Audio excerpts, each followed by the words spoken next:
Welcome to top news. తెలంగాణలో తమ లోక్సభ అభ్యర్థుల మూడో జాబితాను విడుదల చేసింది. ఇందులో ఇద్దరు పేర్లు ఉన్నాయి. తెలంగాణలో వరంగల్ లోక్సభ స్థానానికి ఆరుగు రమేష్, ఖమ్మం నుంచి తాండ్ర వినోద్రావు అభ్యర్థిత్వాన్ని బీజేపీ ఖరారు చేసింది. మార్చి 2న విడుదల చేసిన తొలి జాబితాలో బీజేపీ 9 మందిని ఖరారు చేసింది. రెండో జాబితాలో 6 అభ్యర్థులను ప్రకటించింది. విడుదల చేసిన మూడో జాబితాలో ఇద్దరు పేర్లతో కలుపుకుని తెలంగాణలో మొత్తం 17 స్థానాలకు అభ్యర్థులను ఖరారు చేసినట్లుంది.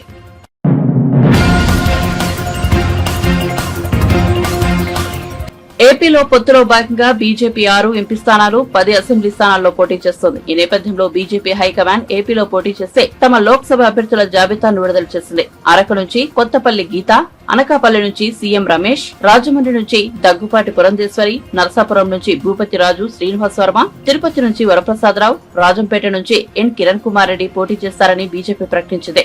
కాగా నరసాపురం సీటు బీజేపీ తనకే ఇస్తుందని ఎంతో నమ్మకం పెట్టుకున్న సిట్టింగ్ ఎంపీ రఘురామకృష్ణరాజు తీవ్ర నిరాశకు గురయ్యారు. నరసాపురం ఎంపీ టికెట్ ను బీజేపీ భూపతిరాజు శ్రీనివాస్ వర్మకు ఇచ్చింది. ఇక ఏపీ బీజేపీ చీఫ్ దగ్గుబాటి పురంధేశ్వరికి అధిష్టానం రాజమండ్రి సీటు కేటాయించింది. సీఎం రమేష్ అనకాపల్లి సీటు దక్కించుకున్నారు. ఇక ఉమ్మడి ఆంధ్రప్రదేశ్ చివరి ముఖ్యమంత్రి నల్లారి కిరణ్ కుమార్ రెడ్డి ఈసారి లోక్సభ బరిలో దిగుతున్నారు. ఆయనకు అధిష్టానం రాజంపేట ఎంపీ స్థానం కేటాయించింది.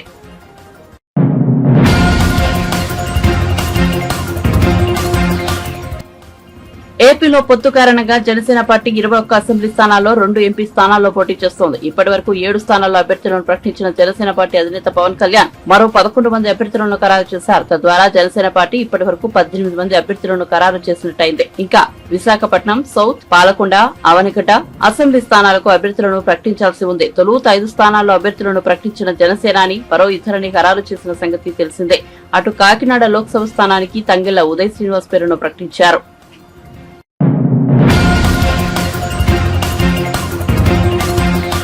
పోలీసులు గత 3 రోజుల వ్యవధిలో 4 సార్లు తన కాన్వాయ్లోని వాహనాలను తనిఖీ చేయడం పట్ల టీడీపీ జాతీయ ప్రధాన కార్యదర్శి నారా లోకేష్ ఆశ్చర్యం వ్యక్తం చేశారు. కేవలం ప్రతిపక్ష నేతల వాహనాలనే తనిఖీ చేయడం ఏంటని ప్రశ్నించారు.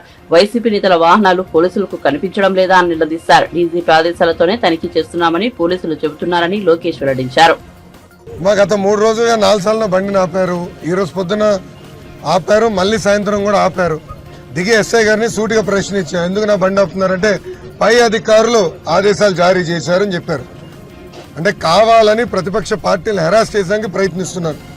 ముఖ్యమంత్రి గారి బండి చెక్ చేయాల, ఇక్కడున్న వైకాపా ఎమ్మెల్సీ బండి చెక్ చేయాల, ఎమ్మెల్యే బండి చెక్ చేయాల, తెలుగుదేశం పార్టీ జనసేన పార్టీ అభ్యర్థిగా నేనున్న నా బండి చెక్ చేస్తారు, జనసేన ఇన్ఛార్జ్గా ఉన్న శ్రీనన్న బండిని చెక్ చేస్తారు.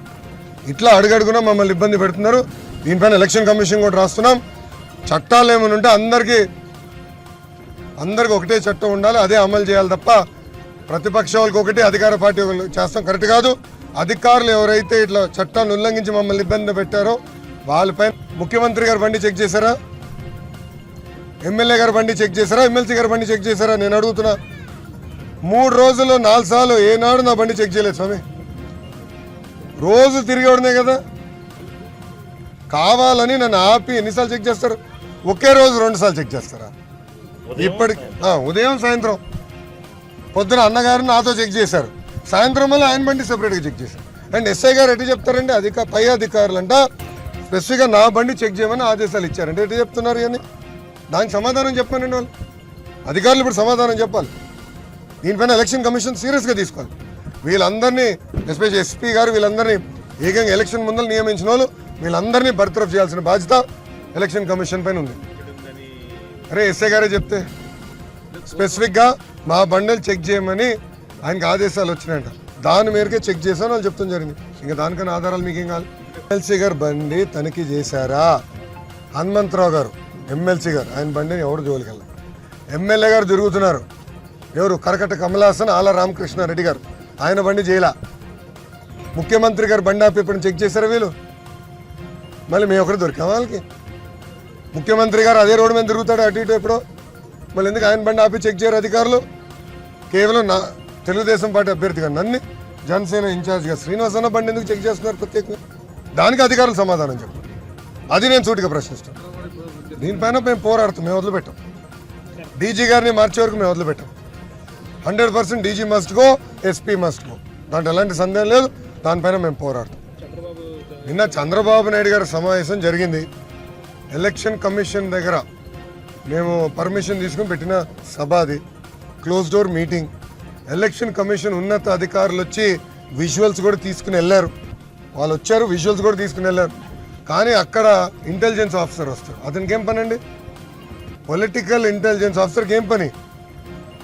అందుకే సిఐఎస్ఎల్ చీఫ్ కూడా పోవాలి, ఇంటెలిజెన్స్ చీఫ్ కూడా బర్తరఫ్ చేయాలి. దీనిపైన గట్టిగా తీసుకుంటాం, సీరియస్గా తీసుకుంటాం. మేము ఈ ఇష్యూని వదిలిపెట్టదలుచుకోవాలి. నేను అసలు నార్మల్ ఫోన్ ఎవరికైనా కొడితే బీపీలో వస్తున్నాయి, దానికే డౌట్ ఉంది. ట్యాపింగ్ వీళ్ళు చేస్తున్నారు. తెలంగాణలో కూడా జరిగింది అనేది ఈరోజు బయటకు వచ్చింది కదా, అలానే ఇక్కడ కూడా చేస్తున్నారు. దాంట్లో ఎలాంటి సందేహం లేదు. కానీ ట్యాప్ చేసినా మేము చేసే తప్పులేం లేవు కదా, ఏముంటుంది అనుకో. మేము ఏ అభ్యర్థిని పెట్టబోతున్నాం ఇవే ఉంటే తప్ప ఎందుకు భయపడాలో మేము. కానీ వాస్తవాలు ప్రజల ముందు మేము పెడతాం. 100% పోలీస్ డిపార్ట్మెంట్ వాంటెడ్గా టార్గెట్ చేసి మమ్మల్ని ఇబ్బంది పెట్టాలి, హ్యూమిలేట్ చేయాలనేది వాళ్ళ ఆలోచనలో ఉన్నారు.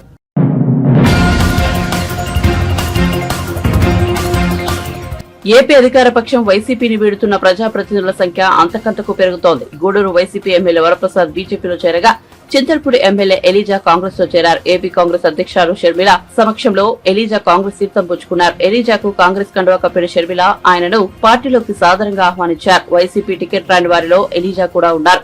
ఈసారి ఎన్నికల్లో చింతల్పూడి నుంచి వైసీపీ అభ్యర్థిగా కంబం విజయరాజుకు అధిష్టానం టికెట్ కేటాయించింది. దాంతో ఎలీజా హైకమాండ్ నిర్ణయంపై తీవ్ర అసంతృప్తి చెందారు. కాంగ్రెస్ పార్టీలో చేరిన సందర్భంగా ఎలీజా మాట్లాడుతూ సొంత పార్టీ నేతలపై తన పట్ల కుట్రపూరితంగా వ్యవహరించారని, తనకు సమాచారం ఇవ్వకుండానే ప్రాంతీయ సమన్వయకర్తల సమావేశాలు పెట్టేవారని ఆరోపించారు. దీనిపై సీఎం జగన్ కు నివేదించినా ఆయన పట్టించుకోలేదని వాపోయారు. కాంగ్రెస్ లౌకికవాది పార్టీ కావడం వల్లే ఆ పార్టీలో చేరారని ఎలీజా వెల్లడించారు. తనకు చింతల్పూడి టికెట్ పై షర్మిల భరోసా ఇచ్చారని చెప్పారు. నేను నిన్న వైఎస్ఆర్ కాంగ్రెస్ పార్టీకి రాజీనామా చేయడం జరిగింది. పార్టీ ప్రాథమిక సభ్యత్వానికి రాజీనామా సమర్పించాను. నా రాజీనామా లేఖని పార్టీ అధ్యక్షులు, జాతీయ అధ్యక్షులు గౌరవనీయులు శ్రీ వైఎస్ జగన్మోహన్ రెడ్డి గారికి వాట్సాప్ ద్వారా పంపించడం జరిగింది. అలాగే పోస్ట్ ద్వారా కూడా నిన్న పంపించడం జరిగింది. ఈరోజు మరి గౌరవనీయులు షర్మిల మేడం గారి చేతుల మీదుగా కాంగ్రెస్ పార్టీలో చేరటం జరిగింది. చింతలపూడి నియోజకవర్గంలో స్థానికంగా నెలకొని ఉన్నటువంటి కొన్ని రాజకీయ పరిస్థితుల వల్ల నేను అక్కడ ఎమడలేక పార్టీని వదిలిపెట్టి బయటకు రావటం జరిగింది. అక్కడ స్థానికంగా మరి కొంతమంది నా మీద కక్ష కట్టి అనేక రకాలుగా నన్ను ఇబ్బంది పెట్టాలని, అవమానపరచాలని, చాలా అంటే హేయమైన చర్యలకు పాల్పడ్డారు. సిట్టింగ్ ఎమ్మెల్యేగా నేను ఉండగానే వేరొకరితోటి మరి శంకుస్థాపనలు, ఓపెనింగ్లు చేయటం, అలాగే శిలాఫలకం మీద ఉన్నటువంటి నా బొమ్మను కూడా రాయితోటి చెరిపేయడానికి మరి పాల్పడ్డారు. అలాగే శిలాఫలకం మీద ఉన్న పేరు కూడా తీసేశారు. మరి ఇలాంటి దుర్మార్గమైనటువంటి పరిస్థితుల్లో అక్కడ స్థానికులు కొంతమంది పెత్తందారులు, ఆ పెత్తందారులు చేసినటువంటి దుర్మార్గమైనటువంటి చర్యలు నేను పార్టీ అధిష్టానానికి తెలియజేశాను. మరి ఈ రకంగా ఉంటే ఇబ్బంది కలుగుతుందని కూడా చెప్పాను. అయితే పార్టీ పెద్దలు ఎవరు కూడా మరి దాన్ని పట్టించుకోకుండా ఇంకా అదే కొనసాగుతూ ఉంది. అలాగే మరి మా పార్టీ అని అనుకుని నేను ఎంతో కష్టపడి నేను పనిచేశాను. నేను పార్టీని వీడకముందే రీజనల్ కోఆర్డినేటర్ గారు ఆయన చింతలపూడి నియోజకవర్గానికి రావటం, మరి అక్కడ మీటింగ్ జరపటం, నాకు కనీస సమాచారం కూడా ఇవ్వకపోవటం అనేది నాకు చాలా బాధను కలిగించింది. మరి ఇలాంటి దుర్భరమైనటువంటి పరిస్థితుల్లో నేను ఇక్కడ ఉండలేను అని చెప్పి మా పార్టీ నాయకుడికి నేను ఆయనకి రాజీనామా సమర్పించడం జరిగింది నిన్నే. నా ఉద్దేశంలో మరి మన భారతదేశంలో ఉన్న పార్టీలన్నింటిలో కంటే కులాల మీద కానీ మతాల మీద కానీ బేస్ కానటువంటి పార్టీ ట్రూలీ సెక్యులర్ పార్టీ, నిజమైన సెక్యులర్ పార్టీ కాంగ్రెస్ పార్టీ. కాబట్టి కాంగ్రెస్ పార్టీలో నేను చేరటం జరిగింది. ఈ పార్టీలో మరి నేను కష్టపడతాను. ఖచ్చితంగా మరి ఈ పార్టీ మళ్ళా ఆంధ్రప్రదేశ్లో మరి ఏ రకంగా ముందుకు సాగాలనేది మరి పార్టీ నాయకులతోటి కలిసి పనిచేసి వారందరికీ మరి నేను ఖచ్చితంగా వారి అండం తీసుకుని నేను ముందుకెళ్తా అని చెప్పి తెలియజేస్తాను. చింతలపూడి నుంచి పోటీ చేస్తాను. నేను మళ్ళీ పోటీ చేస్తున్నా. అసలు ఆ మాటే వాడలేదు కదా బ్రదర్. నేను అసలు ఆ మాట అనలేదు.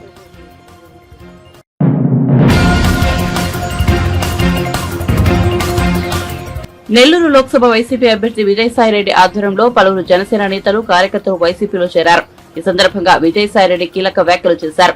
చట్టసభల్లో ఎక్కడా జనసేన పార్టీకి ప్రాతినిధ్యం లేదన్నారు. కేవలం చట్టసభల్లోకి రావడానికి టీడీపీ బీజేపీలతో పొత్తు పెట్టుకున్నారని ఆయన విమర్శలు గుప్పించారు. 2009లో నెల్లూరు లోక్సభ స్థానం జనరల్ కేటగిరీకి కేటాయించారని, సొంత ప్రాంతం నుంచి పోటీ చేయడం సంతోషంగా ఉందన్నారు. తనకున్న అనుభవంతోనే నెల్లూరు లోక్సభ ప్రాంతాన్ని అభివృద్ధి చేస్తానని ఆయన హామీ ఇచ్చారు. తమకు వస్తున్న ఆదరణ చూసి టీడీపీ నేతలు దుష్ప్రచారం చేస్తున్నారని తీవ్రంగా మండిపడ్డారు. రాత్రులు కూడా నిద్ర పట్టనటువంటి పరిస్థితిలో తలాతోకా లేనటువంటి ఆరోపణలు చేస్తున్నటువంటి చంద్రబాబు నాయుడు తను చేస్తున్నటువంటి ఆరోపణలకు తను సిగ్గుపడాల్సినటువంటి అవసరం ఎంతైనా ఉంది. ఈ అబద్ధాలు, చంద్రబాబు నాయుడు చేస్తున్నటువంటి వికృత చేష్టలు వైఎస్ఆర్సీపీ యొక్క ఘన విజయాన్ని ఏ విధంగానూ ఆపలేవన్నటువంటి విషయాన్ని స్పష్టం చేస్తూ మీ దగ్గర సెలవు తీసుకుంటాము.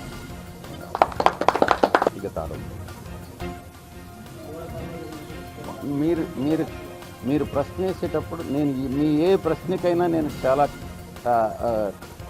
సమాధానం చెప్తాను. మీరు ఎవరి మీద వ్యక్తిగత ఆరోపణలు చేసినాం మీరు చెప్పండి.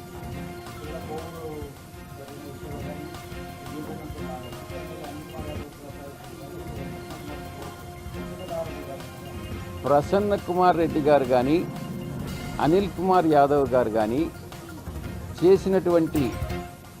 ఇచ్చినటువంటి ఆబ్జర్వేషన్స్, నేను ఆరోపణలనే పదం వాడట్లేదు, ఆబ్జర్వేషన్స్ ఏదైతే ఉన్నాయో ఆ ఆబ్జర్వేషన్స్లో ఏదైనా అసత్యాలు ఉన్నాయా అంటే నిజాలు కానివి అవాస్తవాలు ఏమన్నా ఉన్నాయానని నేను మిమ్మల్ని తిరిగి ప్రశ్నిస్తాను.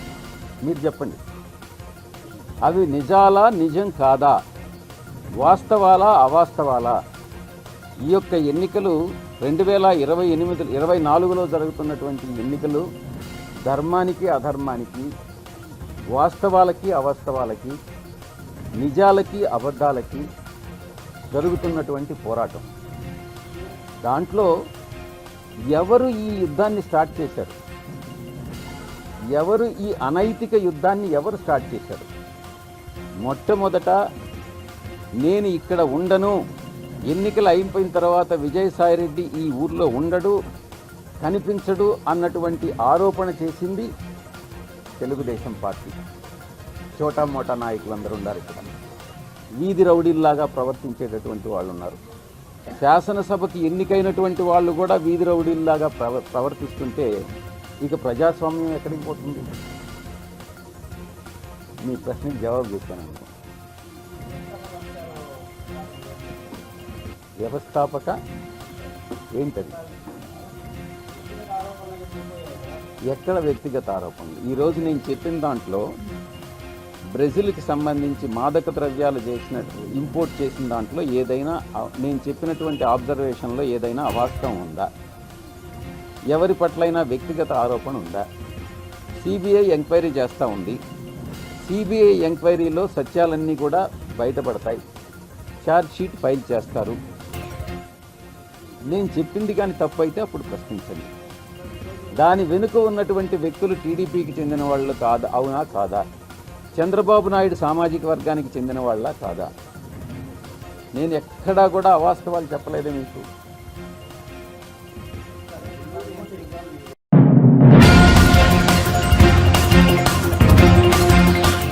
ఎంఆర్పీఎస్ వ్యవస్థాపక అధ్యక్షుడు మందకృష్ణ మాదిగ టీడీపీ అధినేత చంద్రబాబు నివాసానికి వచ్చారు. చంద్రబాబును కలిసి పలు అంశాలపై మాట్లాడారు. ఎస్సీ వర్గీకరణ, మాదిగలకు రాజకీయ ప్రాధాన్యత తదితర అంశాలపై సుదీర్ఘంగా చర్చించారు. మందకృష్ణ ఈ సందర్భంగా 35 అంశాలతో కూడిన వినతి పత్రాన్ని చంద్రబాబుకు అందజేశారు. కాగా సార్వత్రిక ఎన్నికల్లో ఎన్డీఏ కూటమికి మద్దతు ఇవ్వాలని ఎంఆర్పీఎస్ నిర్ణయించినట్టు మందకృష్ణ మాదిగ వెల్లడించారు. సీట్ల కేటాయింపులో జగన్ మాదిగలను మోసం చేశారని వెలువడ్డారు. కానీ చంద్రబాబు మాదిగలకు 14 సీట్లు కేటాయించారని కొనియాడారు. కష్టపడ్డ ప్రతి కార్యకర్త సంక్షేమం చూడాల్సిన బాధ్యత ఎంఆర్పీఎస్ నాయకత్వం మీద ఉన్నది కాబట్టి ఆ సూచన చేయాల్సి వచ్చిందని కూడా మేము దృష్టి పెట్టుకుంటాం. అంటే మాదిగల సంక్షేమము, ఆ సంక్షేమానికి పెద్ద పెట్టేస్తున్న క్రమంలోనే జాతి కోసం కష్టపడ్డ ప్రతి కార్యకర్త రాష్ట్ర ప్రభుత్వం నియమించే నియామకాల్లో భాగస్వాములయ్యే విధంగా చేయాల్సిన అవసరం ఉందని చెప్పి మేము భావించి విజ్ఞప్తి చేయడం జరిగింది. దానికి గౌరవ నారా చంద్రబాబు నాయుడు గారు, పెద్దలు చంద్రబాబు నాయుడు గారు అంగీకరించాడు. 12 మంది సభ్యులతో కూడిన ప్రతినిధి బృందం కాకుండా దాదాపు 100 మందితో కూడిన మా రాష్ట్ర కమిటీ సమావేశం ముందే, రాష్ట్ర కమిటీ ప్రతినిధుల ముందే ఆయన వర్గీకరణతో పాటు మొత్తం అన్నిట్లోనూ మాదిగల్ని, ముఖ్యంగా ఎంఆర్పీఎస్ కార్యకర్తల్ని భాగస్వామ్యం చేస్తానని చెప్పి ఆయన స్పష్టంగా హామీ ఇవ్వడం జరిగింది. అది ఎగ్జిక్యూటివ్ ముందే హామీ ఇవ్వడం జరిగింది. కాబట్టి ఆయన మీద మాకు సంపూర్ణ విశ్వాసం ఉంది కాబట్టి మేము ఆయన కండగా నిలబడక తప్పదు. మరొక విషయం, రాజకీయ ప్రాతినిధ్యం గురించి కూడా చర్చించాం. ఖచ్చితంగా ఇప్పుడు 4 లోక్సభ స్థానాల్లో 1 బాపట్ల మాదిగలకు ఇవ్వడం జరిగింది టీడీపీ. అదే సమయంలో తిరుపతి సీటు బీజేపీకి అలయన్స్లో పోవడం జరిగింది. అక్కడ కూడా బీజేపీలో కూడా మాదిగలకు ఇవ్వాలని చెప్పి మేము కోరుతున్నాం. అట్లా మాదిగలకి వస్తే ఆంధ్రప్రదేశ్లో 4 ఎస్సీ పార్లమెంటరీ నియోజకవర్గం 2 మాదిగలకు అలయన్స్ ఇచ్చినట్టు అవుతుంది కాబట్టి మాకు సమభాగం వచ్చినట్టు అవుతుంది. అదే సమయంలో ఇక్కడ టీడీపీ అలయన్స్లో జనసేనకు బీజేపీకి పోయిన స్థానాలు మినహాయిస్తే మొత్తం 29లో బీజేపీకి జనసేనకు ఎస్సీ నియోజకవర్గాలు 4 పోయినట్టుగా అర్థమవుతుంది. అందులో మిగిలింది 25 సీట్లు అనుకుంటే ఆ 25లో 14 ఇప్పటికే టీడీపీ మాదిగలకు కేటాయించినట్టుగా స్పష్టంగా ఉన్నది. అట్లనే జనసేన తీసుకున్న దాంట్లో కూడా మా భాగస్వామ్యం కావాలని మేము అడుగుతున్నాం. బీజేపీ తీసుకునే సీట్ల కాడ కూడా మా భాగస్వామ్యం కావాలని కోరుకుంటున్నాం. ఈ విషయంలో జనసేన అధినేత పవన్ కళ్యాణ్ గారికి కూడా నేను ఒక విజ్ఞప్తి చేస్తున్నా. మీరు అలయన్స్లో భాగంగా మీరు తీసుకున్న 20-21లో 3 ఎస్సీ స్థానాలు కోరుకున్నట్టుగా మాకు తెలిసింది.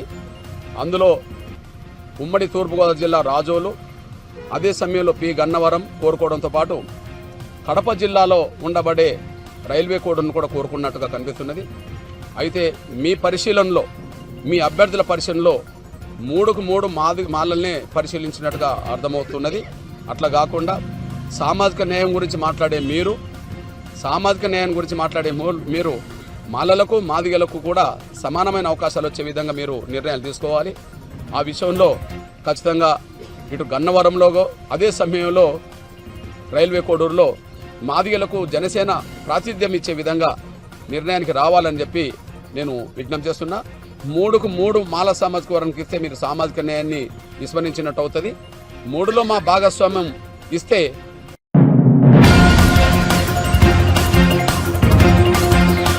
కోట్లు ఖర్చు పెట్టి ఇతర పార్టీల నేతలపై సోషల్ మీడియా ద్వారా వైఎస్సార్సీపీ వేధింపులకు పాల్పడుతోందని మాజీ ఎమ్మెల్యే కోటంరెడ్డి శ్రీధర్ రెడ్డి ఆరోపించారు. నెల్లూరులో నిర్వహించిన మీడియా సమావేశంలో ఆయన మాట్లాడారు. ఏపీసీసీ అధ్యక్షులు వైఎస్ షర్మిల వివేక కుమార్తె సునీతపై సోషల్ మీడియాలో వ్యక్తిగత విమర్శలు చేస్తున్నారన్నారు. చంద్రబాబు సీఎం అయ్యాక ఫోన్ ట్యాపింగ్ విచారణ తప్పదని హెచ్చరించారు. ప్రతిపక్షాల నాయకుల మీద, కార్యకర్తల మీద దాడులు కావచ్చు, సోషల్ మీడియా వేదికగా చేసుకొని ఇష్టారీతిగా మానసికంగా దెబ్బతీసే రీతిలో, వ్యక్తిత్వాన్ని హననం చేసే రీతిలో తప్పుడు ప్రచారాలతో కోట్లాది రూపాయలు ఖర్చు పెట్టి వేధిస్తున్న తీరు. వైఎస్ఆర్ కాంగ్రెస్ పార్టీ బరి తెగించి కొన్ని సోషల్ మీడియా ఛానల్స్ని, యూట్యూబ్ ఛానల్స్ని కొనుగోలు చేసి, కొనుగోలు మాత్రం అనధికారికంగా ఉంటుంది. ఆ ఛానల్స్ లోగో మీదనే ఉంటాయి. కానీ ఎన్నికలు పూర్తయిన దాకా దానిలో పెత్తనం అంతా వైఎస్ఆర్ కాంగ్రెస్ పార్టీ నాయకులది, వైఎస్ఆర్ కాంగ్రెస్ పార్టీ పెయిడ్ ఆర్టిస్టులది. వైఎస్ఆర్ కాంగ్రెస్ పార్టీ పెయిడ్ ఆర్టిస్టులు ఏదైతే ఇస్తారో అదే ఆ యొక్క యూట్యూబ్ ఛానల్స్లో మొత్తం కూడా ప్రయత్నం చేసే పరిస్థితి.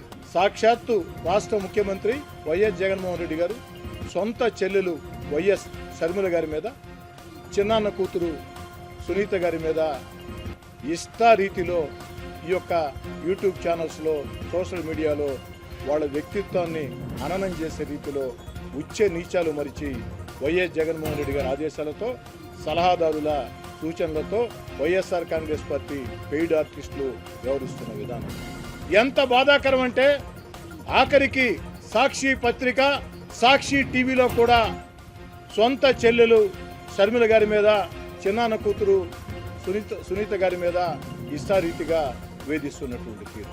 మానసికంగా, భౌతికంగా ఏ రకంగా వేధిస్తున్నారో ప్రజలు మొత్తం కూడా గమనిస్తూ ఉన్నారు, ప్రజలు ఏవగించుకుంటూ ఉన్నారు. అయినా కానీ నవ్విపోదురుగాక నాకేంటి సిగ్గన్న రీతిలోనే వైఎస్ఆర్ కాంగ్రెస్ పార్టీ, రాష్ట్ర వైఎస్ఆర్ కాంగ్రెస్ పార్టీ వ్యవహరిస్తారు. కోవూరు ఎమ్మెల్యే నల్లపురెడ్డి ప్రసన్న కుమార్ రెడ్డి గారు ఇటీవల కాలంలో మాట్లాడుతున్నటువంటి భాష, కోవూరు నియోజకవర్గ తెలుగుదేశం పార్టీ అభ్యర్థి వేమిరెడ్డి ప్రశాంతి గారి గురించి మాట్లాడుతున్నటువంటి భాష అత్యంత అభ్యంతరకరం, అత్యంత దారుణం. ఎంత విచిత్రం అంటే, నల్లపురెడ్డి ప్రసన్న కుమార్ రెడ్డి గారికి ప్రశాంతి గారు చెల్లెలు వరుస అవుతుంది. జిల్లాలో వేమిరెడ్డి ప్రభాకర్ రెడ్డి గారికి ఎమ్మెల్యే అభ్యర్థులకి తగాదాలు పెట్టే పరిస్థితి. ఇది కుట్ర కాదా అని అడుగుతున్నాను. వేమిరెడ్డి ప్రభాకర్ రెడ్డి గారు ఏ రోజు ఎక్కడా కూడా ఫలానా అభ్యర్థిని పెట్టు, ఫలానా అభ్యర్థిని ఉంచు, ఫలానా అభ్యర్థి అని చెప్పలేదే. ప్రసన్న కుమార్ రెడ్డి గారు, నాకు తెలిసి నేను చెప్తున్నా, మీరు 90లో కాంగ్రెస్ పార్టీలో ఉన్నారు, 93లో తెలుగుదేశం పార్టీలో ఉన్నారు, మళ్ళీ మధ్యలో తెలుగుదేశం పార్టీలో లక్ష్మీపార్వతి గారి పార్టీలో ఉన్నారు, ఆ తర్వాత మళ్ళీ తెలుగుదేశం పార్టీలో చేరారు, మళ్ళీ కాంగ్రెస్ పార్టీలోకి వచ్చారు, మళ్ళీ వైఎస్ఆర్ కాంగ్రెస్ పార్టీలోకి వచ్చారు. వేమిరెడ్డి ప్రభాకర్ రెడ్డి గారు కుట్రలు కుతంత్రాలు భరించలేక వైఎస్ఆర్ కాంగ్రెస్ పార్టీకో దండవని పెట్టి తెలుగుదేశం పార్టీలో పోటీ చేయటం వెన్నుపోటైతే, మీరు ఇన్నిసార్లు ఇన్ని రకాలుగా పార్టీలు మారారే, దీన్ని ఏమనాలా? పోతే ప్రసన్న కుమార్ రెడ్డి గారు ఓటమి భయంతో ఇష్టారాజ్యంగా మాట్లాడుతున్నారు. ఏడాది క్రితమే ఫోన్ ట్యాపింగ్ చెప్పా. ఖచ్చితంగా ఎన్నికలైన తర్వాత ఈరోజు తెలంగాణలో ఏ విధంగా దర్యాప్తు జరుగుతుందో, ఆంధ్రప్రదేశ్లో కూడా నారా చంద్రబాబు నాయుడు గారు ముఖ్యమంత్రిగా ఈ యొక్క టెలిఫోన్ ట్యాపింగ్ మీద ప్రత్యేక దర్యాప్తు జరుగుతుంది.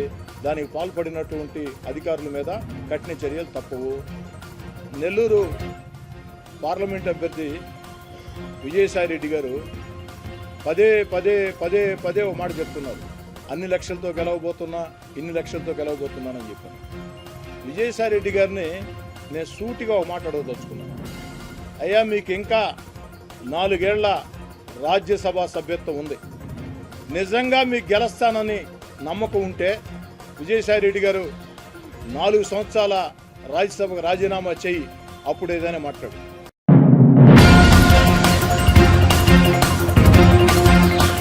వాస్తవానికి కళాకారుడు తన నైపుణ్యాన్ని జోడిస్తే అద్భుతాలు ఆవిష్కృతమవుతాయని ప్రముఖ నటుడు బ్రహ్మానందం అన్నారు.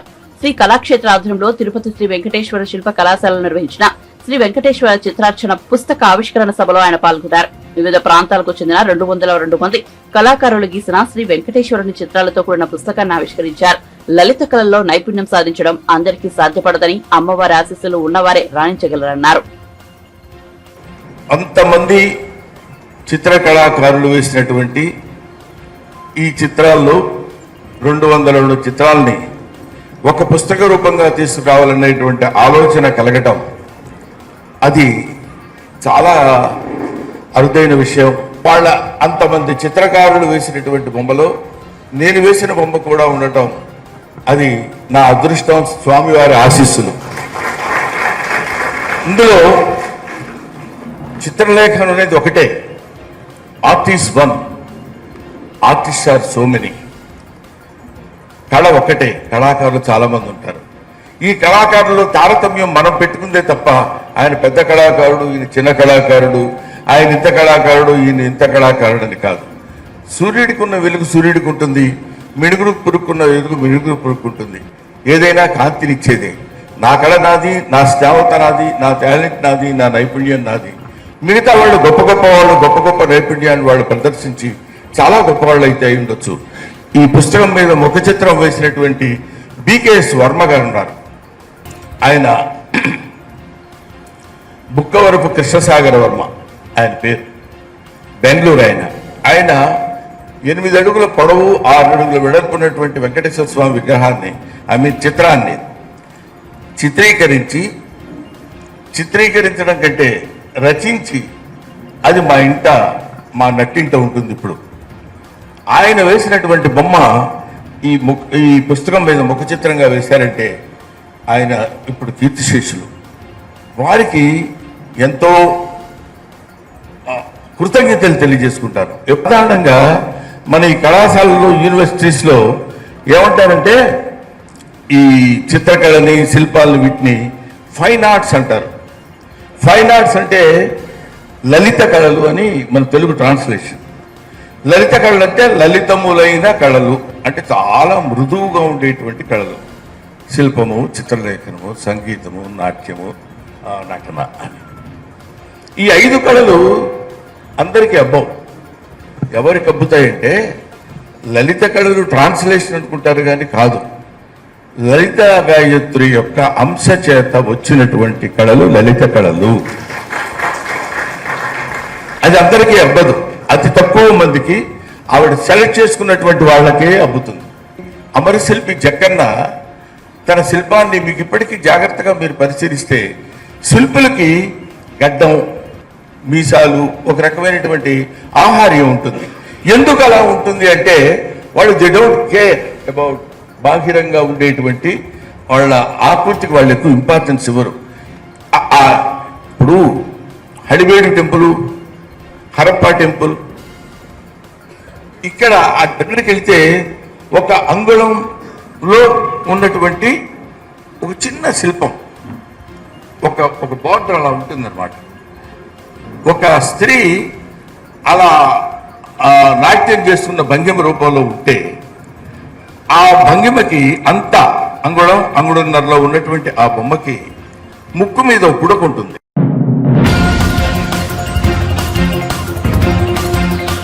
విశాఖ నగరంలో నిషేధిత ఈ సిగరెట్లు పట్టుబడడంతో కలకలం రేగింది. ఈ కేసులో 2 పోలీసులు అరెస్ట్ చేసి విచారిస్తున్నారు. Visakha joint police commissioner Fakirappa case వివరాలను ఆదివారం సాయంత్రం మీడియాకు వెల్లడించారు. ఆయన తెలిపిన వివరాల ప్రకారం టాస్క్ ఫోర్స్ అధికారులు ఇటీవల నగరంలోని ఓ ప్రైవేట్ కళాశాలలో నిర్వహించిన ఆకస్మిక దాడుల్లో 3 ఈ సిగరెట్లు దొరికాయి. ఈ విషయమే పోలీసులు దర్యాప్తు చేపట్టారు. ఈ క్రమంలోనే నగరంలోని వీరా కలెక్షన్ సమీపంలోని ఫుట్పాత్ పై ఈ సిగరెట్లు విక్రయిస్తున్న సన్నీ కర్నాని, దస్పల్లా హిల్స్ రోడ్డుపై దేజాబు రెడీమేడ్ క్లాత్ షాప్ నిర్వహిస్తున్న షబీబ్ ఖాన్ లను పోలీసులు అరెస్ట్ చేశారు. వారి నుంచి 743 ఈ సిగరెట్లను స్వాధీనం చేసుకున్నారు. వీటి విలువ సుమారు 22 లక్షలు ఉంటుంది. బహిరంగ మార్కెట్ లో ఒక్కో సిగరెట్ నిందితులు 3,000కు విక్రయిస్తున్నారు. ఈ నిషేధిత ఈ సిగరెట్లలో ప్రాణాంతకమైన మత్తు పదార్థం నికోటిన్ ఉంటుంది. ఇది ఊపిరితిత్తులపై తీవ్రంగా దెబ్బతీస్తుంది. ఈ సిగరెట్లు బ్యాటరీ కలిగి ఉంటాయని, రీఛార్జ్ చేసుకోవచ్చని జాయింట్ పోలీస్ కమిషనర్ ఫకీరప్ప తెలిపారు. వేములకొండ శివనాగరాజు షుగర్ ప్యాకెట్ను తనిఖీ చేసి అందులో రివాల్వరు, పిస్టల్, బుల్లెట్ కలిగి ఉన్నట్టు సాయంత్రం వరకు చూసి ఆ తుపాకీలో తన ట్రావెల్ ఆఫీస్లో ఎవరికీ తెలియకుండా ఉంచేటకు దాచి ఉంచినందుకు తెలియపరిచినారు. సో ఇక్కడ బేసికలీ ఏమంటే యాజ్ పర్ హిజ్ వర్షన్ ప్రస్తుతంగా ఒక కునాల్ శ్రీవాత్సవ్ అనే వ్యక్తి, సింగ్ భూమ్ ఆఫ్ జార్ఖండ్ నుంచి అనే వ్యక్తి ఈ Srikrishna travels, Bengaluru travels bus book చేసుకుని ట్రావెల్స్ ఆఫీస్ దగ్గర అనుమానాస్పదంగా తిరిగి ఆయన ప్రకారంగా ఎక్కువ తాగి ఉన్నాడని, అనుమానాస్పదంగా చెక్ చేయగా ఆయన బ్యాగ్ వదిలేసి పారిపోయినట్టు, ఆ బ్యాగ్లో ఈ ఒక country made pistol, this is make is 7.65, 7.65. ఇంకోటి దిస్ ఇస్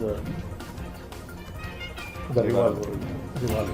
సో ఈ 2 revolver both are in working condition, అంటే 2 వర్కింగ్ కండిషన్లో ఉన్నాయి. దీంతో 2 లైవ్ రౌండ్స్ కూడా ఆ బ్యాగ్లోనే ఉందని స్వాధీనం చేసుకోవడం జరిగింది. తర్వాత ఒక ఎంటీ క్యాటరేజ్ కూడా. సో ఇక్కడ ఆయన దాచిపెట్టినట్టు పోలీసులు చెప్పకుండా దాచిపెట్టింది కూడా నేరంగా పరిగణించి మేము ఈ వ్యక్తిని ఇప్పుడు కస్టడీ తీసుకున్నాము. సో ఈ కునాల్ శ్రీవాత్సవ్ అనే వ్యక్తి ఆచూకీ కోసం జార్ఖండ్కి మన టీం వెంటనే బయలుదేరి, సో తదుపరి leads presently స్టెలింగ్ that origin of Jharkhand అని ఆయన బస్ టికెట్ ద్వారా మనకు తెలిసింది.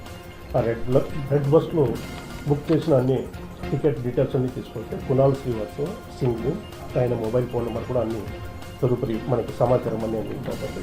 తదుపరి దర్యాప్తు భాగంగా ఇది supply chain from Jharkhand for exposing that network. Last year March 15th March 2023, almost 1 year back.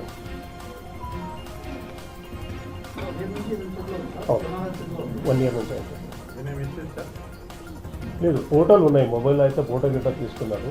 తదుపరి దీన్ని ప్రస్తుతం ఎవరినైనా బెదిరించడమో లేదా అమ్మడానికి ఏమైనా ప్రయత్నం చేస్తున్నాడో కాలేదు. లేదు, ఇది కూడా బ్యాగ్లో ఇలాగే ఉండేది కానీ అది కునాల్ శ్రీవాత్సవ దొరికితేనే మనకి బ్యాగ్. సో బ్యాగ్లో ఎంటీ క్యాటరేజ్ ఉంది. ఈయన manager working and travels agency Krishna ట్రావెల్స్లో మేనేజర్గా పనిచేస్తారు. ఇవన్నీ దేశీ తయారీ కేంద్రంలోనే తయారవుతుంది.